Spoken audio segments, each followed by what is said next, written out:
नमस्कार दोस्तों, कैसे हो आप। मैं आशा करता हूँ आप सभी अच्छे होंगे और आपकी नर्सिंग बहुत अच्छे से चल रही होगी। आज की इस वीडियो में हम बात करेंगे दोस्तों फंडामेंटल ऑफ नर्सिंग के चैप्टर 1 के एक सब टॉपिक के बारे में।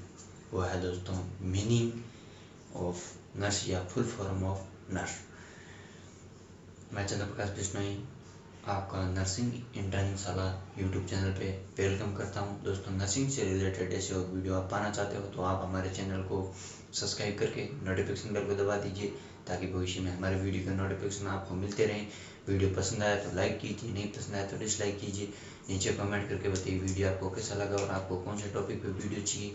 और आपके किसी दोस्त को जरूरत है तो आप उनके साथ शेयर कर सकते हो। और अपने नर्सिंग करियर को मजबूत बनाने के लिए दोस्तों आप हमारे वीडियो को अंत तक जरूर देखिए, क्योंकि दोस्तों आप जब बीच में देख के छोड़ दोगे तो कोई भी बात आपको अच्छे से समझ में नहीं आएगी। इसलिए दोस्तों आपको पूरा वीडियो देखना जरूरी है। चलिए दोस्तों वीडियो लेक्चर शुरू करते हैं। बात करेंगे मीनिंग या full form of the nurse.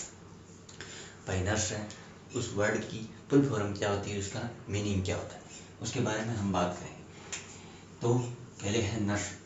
Nurse word का मतलब कैसे, एन का मतलब होता है नोबिलिटी एंड नॉलेज।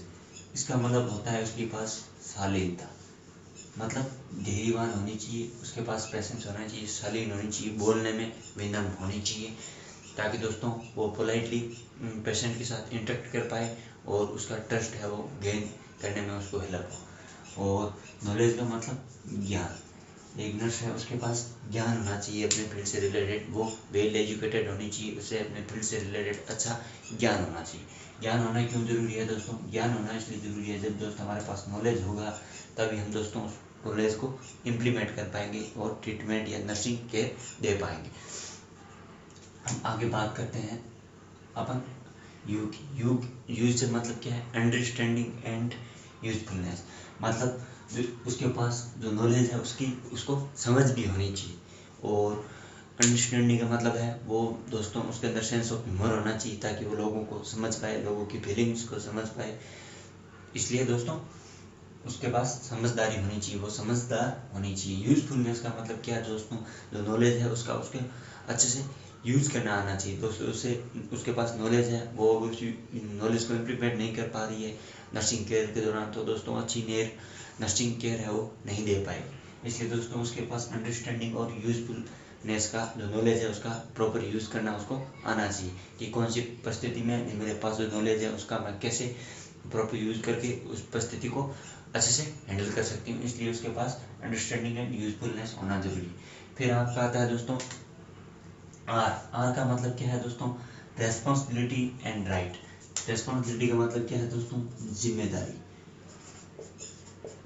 जिम्मेदारी दोस्तों एक नर्स होती है वो दोस्तों रेस्पॉन्सिबल होनी चाहिए, जिम्मेवार होनी चाहिए पेशेंट की केयर से रिलेटेड। दोस्तों ऐसे नहीं है कि वो बेपरवाह है, लापरवाह, टाइम पर पेशेंट को ट्रीटमेंट नहीं दे रही है और कोई प्रोसीजर नहीं किया फिर भी उसने दोस्तों जो प्रोसीजर का चार्ट होता है, चार्टिंग होती है, उसके अंदर उसने वो प्रोसीजर किया ही नहीं फिर भी उसके अंदर उसने एंट्री कर दी। तो इससे क्या होगा दोस्तों, आप अपनी जगह पे सही हो सकते हो क्योंकि आपने खुद को बचा लिया, पर दोस्तों आपने अपनी ज़िंदगी को, जो पेशेंट है जिसकी आप केयर कर रहे थे उसकी लाइफ को आपने रिस्क में डाल दी। इसलिए दोस्तों वो ईमानदार होनी चाहिए और रेस्पॉन्सिबिलिटी होनी चाहिए और रेस्पॉन्सिबल होनी चाहिए।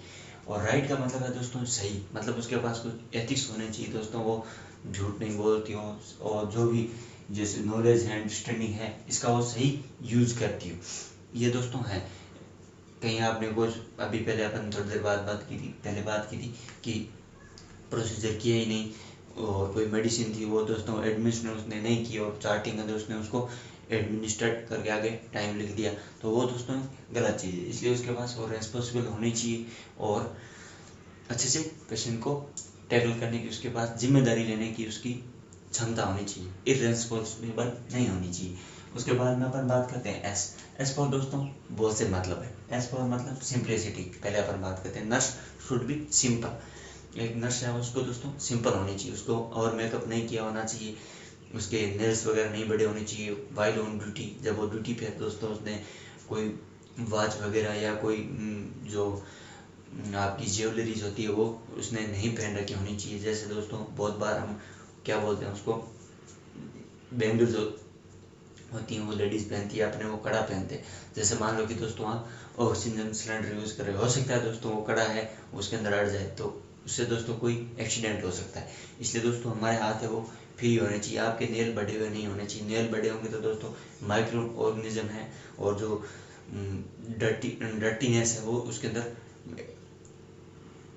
जमा हो सकती है। और अगर आपके ज़्यादा ही कुछ बड़े हैं, जब आप दोस्त को ग्लव्जिंग कर रहे हो, ग्लव्स पहन रहे हो, तो जैसे ही आपने हाथ अंदर घुसाया आगे से नाखून बाहर निकल सकते हैं। तो अगर ग्लव्स पहनने का कोई मतलब नहीं है। और सिंपल होनी चाहिए दोस्तों। जब हम सिंपल होते हैं तो हम पेशेंट का ट्रस्ट गेन कर पाते हैं। हमें से दोस्तों जैसे बन ठन के जाते हैं, एकदम एक्टर की तरह मेकअप कर रखा है, एकदम मॉडर्न बन के जा रहे हैं, तो पेशेंट कहीं ना कहीं थोड़ा बहुत उतना अच्छे से कंटेक्ट हमारे साथ इंटरेक्ट नहीं कर पाता है। इसलिए दोस्तों हमें सिंपल होना चाहिए। स्मार्ट का मतलब क्या है दोस्तों, वो स्मार्ट होना चाहिए, मतलब जो नॉलेज है उसको अच्छे से उसको इम्प्लीमेंट करना आना चाहिए। जितने भी दोस्तों टेक्निकल प्रोसीजर होते हैं, जैसे आईसीयू के अंदर आपके वेंटिलेटर है, मॉनिटर है, उनके बारे में उसको जानकारी होनी चाहिए। टेक से भी होना चाहिए, थोड़ा बहुत उसको टेक्निकल नॉलेज होना चाहिए। सेल्फलेसनेस का मतलब है दोस्तों वो स्वार्थी नहीं होना चाहिए। ऐसे नहीं है कि दोस्तों खुद का स्वार्थ देकर पेशेंट की कोई प्रोसीजर करना था, किसी में ज़्यादा टाइम लगना था तो उसने टेम्पररी सा करके छोड़ दिया। सेल्फनेस नहीं होना चाहिए दोस्तों, वो एकदम 100% दे के डेडिकेशन के संग काम करे और पेशेंट को एज ए पेशेंट ट्रीट करे और उसको अच्छे से ट्रीट करे, खुद का फायदा न देखकर हमेशा पेशेंट का फायदा देखे। सेल्फनेस का मतलब ये है। सिंपैथी का मतलब क्या है दोस्तों, सहानुभूति। आपका जो पेशेंट है जो आया है उसको आपको साइकोलॉजिकल सपोर्ट देना है, क्योंकि दोस्तों जब तक पेशेंट हॉस्पिटल में रहेगा, हॉस्पिटल ही उसका घर है, तो उसके अंदर जितना दोस्तों हम उससे बेटर कनेक्ट करेंगे, जितना अच्छा उसे हमें फिजिकल एंड साइकोलॉजिकल सपोर्ट देंगे और जितना उसको हम सपोर्ट करेंगे, उसको इमोशनली समझने की कोशिश करेंगे दोस्तों, पेशेंट उतना ही जल्दी उस हॉस्पिटल के इन्वायरमेंट में अडेप्ट कर पाएगा, उसके अंदर अनुसार ढल पाएगा। और जब दोस्तों patient mentally and physically environment में ढल जाता है हॉस्पिटल के, तो दोस्तों उसकी रिकवरी होने के चांसेस बहुत ज़्यादा बढ़ जाते हैं। क्योंकि दोस्तों कहीं ना कहीं आपने ये बात सुनी होगी कि मन और तन है दोस्तों, बॉडी एंड माइंड एक दूसरे से रिलेट करते हैं, और एक के अंदर डिस्टर्बेंट होती है तो दूसरा भी दोस्तों डिस्टर्ब होता है। इसलिए अगर अपन उसको माइंड से सपोर्ट दे रहे हैं, उसको इमोशनल सपोर्ट दे रहे हैं, साइकोलॉजिकल सपोर्ट दे रहे हैं, तो दोस्तों उसकी रिकवरी के चांसेस बढ़ जाते हैं। इसलिए दोस्तों नर्स को सिंपल होना चाहिए, स्मार्ट होना चाहिए, सेल्फनेस एंड सिंपैथी देने वाली होनी चाहिए। ई का मतलब क्या है दोस्तों, ई के भी बहुत से मतलब है, जो भी आप लिखना चाहते हो वो लिख सकते हो। पहले इफेक्टिवनेस का मतलब क्या है दोस्तों, नर्स ने जो भी नॉलेज है, जो भी रिस्पॉन्सिबिलिटी है, जो भी काम किया है वो इफेक्टिव होना चाहिए। इफेक्टिवनेस में यहाँ पे दोस्तों आपको एक और चीज़ का ध्यान रखना होता है। यहाँ पे दोस्तों एफिशिएंसी, यहाँ इफेक्टिवनेस का मतलब है दोस्तों प्रभावशाली। जो भी प्रोसीजर किया है उसका दोस्तों हमें प्रभाव मिलना चाहिए, उसका जो जिस रिजल्ट के लिए हमने कोई प्रोसीजर किया है उस रिजल्ट का प्रोसीजर हमने मिलना चाहिए। पीछे की वीडियो में हमने बात की थी, उन वीडियो के लिंक मिल जाएंगे, आप जाके उनको देख सकते हो। एफिशिएंसी का क्या मतलब है दोस्तों, यहाँ पे एफिशिएंसी का मतलब है दोस्तों टाइम, मनी एंड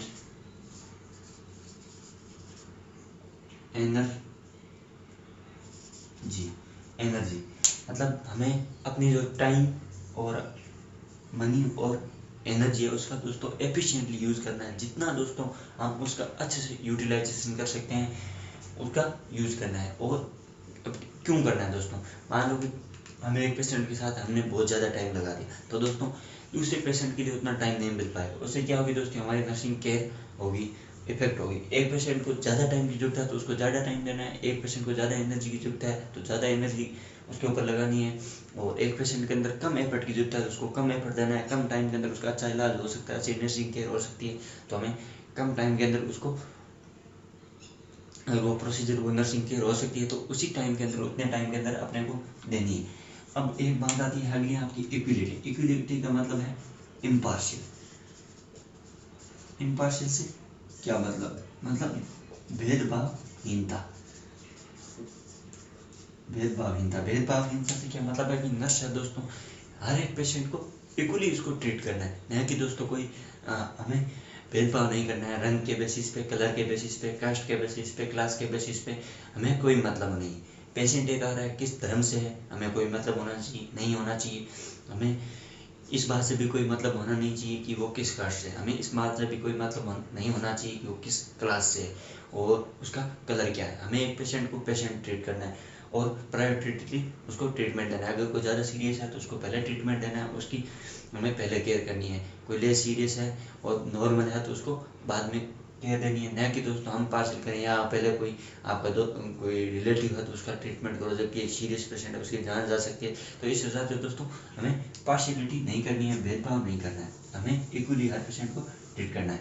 अब अगला ये है आपका एडुकेटेड। एक नर्स है दोस्तों, उसके पास अपने फील्ड से रिलेटेड एडुकेटेड होनी चाहिए और उसको अपने फील्ड से रिलेटेड नॉलेज होना चाहिए। सभी दोस्तों वो जो नॉलेज है उसको समझ पाएगी, उसका यूज़ कर पाएगी और उसको इफेक्टिवली एफिशिएंसी के साथ दोस्तों एक पेशेंट का इक्वलिटी का ध्यान रखते हुए उसको केयर दे पाएगी। आई होप दोस्तों वीडियो आपको पसंद आया है। वीडियो पसंद आया तो लाइक कीजिए, नहीं पसंद आया तो डिसलाइक कीजिए। और नर्सिंग से रिलेटेड ऐसे और वीडियो पाने के लिए आप हमारे चैनल को सब्सक्राइब करके नोटिफिकेशन बेल को दबा दीजिए ताकि भविष्य में हमारे वीडियो के नोटिफिकेशन मिलते रहे। नीचे कमेंट करके बताइए वीडियो आपको कैसा लगा। आपके किसी दोस्त को जरूरत है तो आप उनके साथ हमारे वीडियोस शेयर भी कर सकते हो। जय हिंद, वंदे मातरम।